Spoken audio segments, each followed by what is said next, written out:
Salut, c'est Trado, je suis content de vous retrouver pour la mise à jour de l'analyse technique du CAC 40. Au programme, l'analyse du jour, le point sur les trades haussiers ou baissiers proposés, pas de point sur mon trade puisque je suis sorti il y a 2 jours, et un petit backtest sauvage pour terminer. Je vous retrouve de l'autre côté.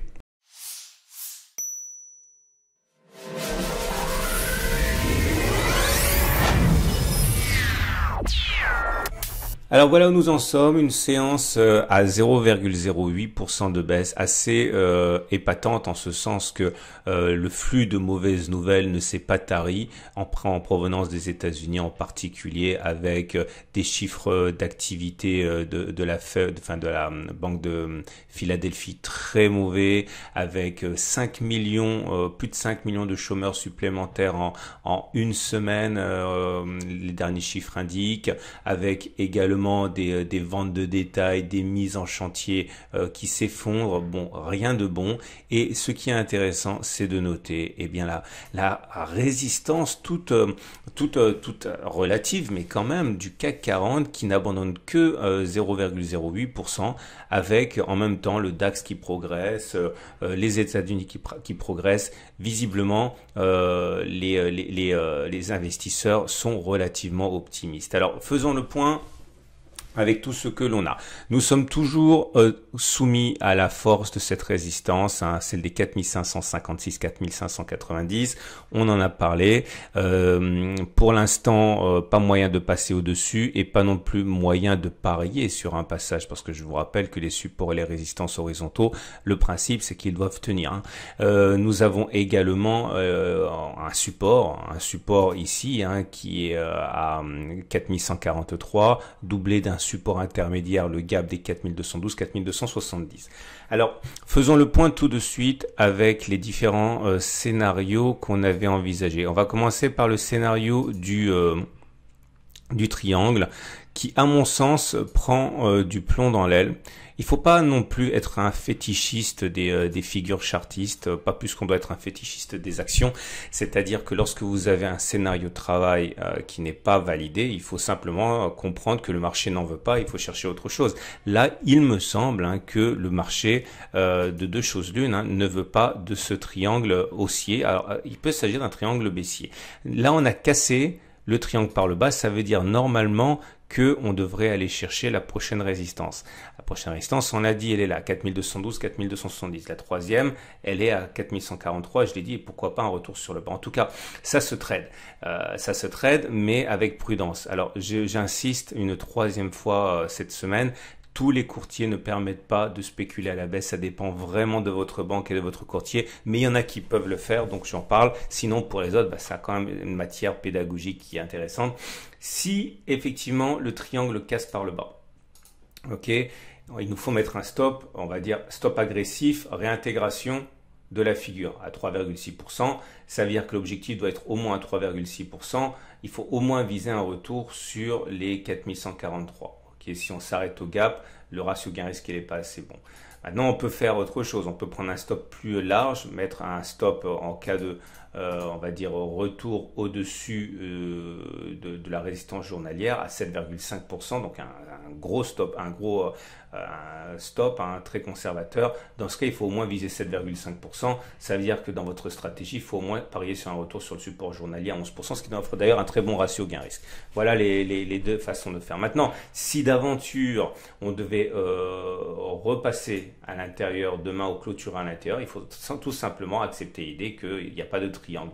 Maintenant, je vous avouerai que depuis un moment, et mon opinion n'a pas changé avec la séance d'aujourd'hui, mon scénario privilégié, c'est celui d'un trading range. Okay, alors, je ne sais pas ce qui va se passer demain, je ne sais pas si on va faire ça ou ça, mais en tout cas, pour moi, on est sur un trading range et c'est alimenté par le fait qu'on a eu plein de petits gaps qui ont été rebouchés et au risque de me répéter, les gaps communs ont ceci de particulier qu'ils avertissent souvent sur la constitution d'un trading range. Pas toujours, mais souvent.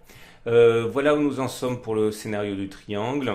Nous avons également le scénario qui est toujours valable, hein, celui de la figure d'élargissement. On en a parlé également en son temps. Et on a vu, hein, on peut toujours parier sur le fait qu'on ira chercher non pas simplement le premier objectif, mais également le deuxième objectif. Si vous voulez trader ça, l'idée c'est de faire un objectif à 11,2% avec un stop loss. Voilà, en cas de retour sur les 4700 à 8% en ratio gain risque qui est intéressant. Maintenant, si vous voulez plutôt acheter, ce qui est tout à fait envisageable, hein, je le ferai pas maintenant parce qu'on n'est pas sur un support. J'attendrai éventuellement qu'on se rapproche de cette zone. Ok, et j'achèterai. Ça, c'est au regard de l'analyse chartiste. Après, je vais vous dire également quelque chose au niveau de l'analyse technique pour un trade haussier.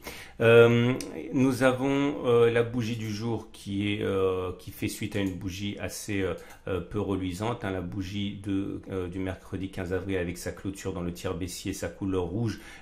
Laissez envisager la possibilité d'une mauvaise séance aujourd'hui. Voilà, donc la petite baisse d'aujourd'hui n'est pas surprenante. La bougie d'aujourd'hui, par contre, et rouge, elle termine également dans le tiers baissier, donc en tant que telle, c'est pas une bougie très positive non plus. Hein. Je voudrais surtout vous parler maintenant des fourchettes d'Andrews parce que j'ai eu énormément de messages et d'ailleurs le e-book sur les fourchettes d'Andrews a subi un pic de vente hein, suite à son efficacité récente. L'idée, je vous rappelle, je vous en parle parce qu'il y en a une nouvelle. Hein. Voilà la fourchette d'Andrews que l'on avait. Je vais pas revenir 50 fois là-dessus, mais l'idée c'est qu'on n'a pas touché la médiane qui est ralliée dans 80% des cas. Lorsque c'est pas le cas et qu'il y a ce qu'on appelle j'ai mal tracé, voilà. Et lorsqu'il y a ce qu'on appelle un refus de médiane, c'est-à-dire qu'on sort de la fourchette d'Andrews sans que l'on en ait eu touché la médiane, généralement l'objectif est d'aller chercher un contact avec le pivot 1,3. Voilà, et c'est ce qui a été fait ici. Okay. Maintenant, je vous donne une autre indication qui pourrait vous servir. Alors, on va pouvoir placer maintenant une nouvelle fourchette d'Andrews puisque la première a été invalidée par refus de médiane. On était là, la nouvelle fourchette d'Andrews, elle est ici. Et comme vous pouvez le voir, hein, de deux choses l'une, soit on va chercher la médiane, soit on n'y va pas. Alors, si on parie sur un retour sur la médiane, l'objectif est de gagner en pourcentage, on va dire 2,6%. Comme le stop loss doit se mettre en cas de sortie au-dessus de la médiane, par exemple, stop serré à moins 4,5% ou alors voire 7% avec le ratio gain risque, il n'est pas bon, donc on ne peut pas le trader. Par contre, on peut parier sur un refus de médiane, ok, parce que les refus de médiane, c'est un petit peu par escadrille hein, qu'ils arrivent. Généralement, lorsqu'on a un refus de médiane, il est courant qu'on en ait un deuxième. Regardez ici, hein, j'ai indiqué pour vous, ici, attendez, on a eu un premier refus de médiane. Ici, on est sorti, donc on avait le droit de tracer une nouvelle fourchette d'Andrews, comme ça. Et là, qu'est-ce que vous voyez? Il y a eu un deuxième refus de médiane. Et très souvent, c'est un petit truc que je vous donne, hein, beaucoup de choses comme ça, qui doivent vous aider à appréhender le marché. C'est que quand ça se passe, ça, généralement, on a un trading range qui se met en place. Regardez. Alors, autre exemple ici avec des refus de médiane. On a eu un premier refus de médiane ici. Ok. Dans la foulée, on a eu un deuxième refus de médiane ici. Vous voyez, et très souvent, comme je viens de le dire, hein, et peut-être que cela confirmerait l'idée qu'un trading range se construit. Tout ça pour dire quoi? C'est que, étant donné qu'on a eu un refus de médiane, et là, on peut parier éventuellement sur le fait qu'on en aura un deuxième. Donc, ça veut dire que si on se rapproche un petit peu, pourquoi pas ne pas initier un trade acheteur? Ok, mettre un stop assez large à, mettons, 5,5%, parier, c'est un peu juste, faudrait attendre un petit peu plus, voilà, on met un stop à 4,5% avec un objectif à 5%, on est à 1,2 de ratio gain-risque, donc c'est pas mal. Ok, gardez ça en tête, ça pourra éventuellement vous servir. Ce qui nous amène aux éléments purement techniques, au rang desquels la moyenne mobile à 20 jours qui est ici, la moyenne mobile à 7 jours pour la tendance de très court terme, les bandes de Bollinger et la moyenne mobile à 50 qui est l'objectif suivant. Voilà, vous voyez, on a cassé la M7. Généralement, quand on casse la M7, plus souvent que l'inverse, on va chercher la M20. Alors, aller chercher la M20, ça peut vouloir dire descendre chercher la M20, comme ça peut vouloir dire monter et attirer la M20.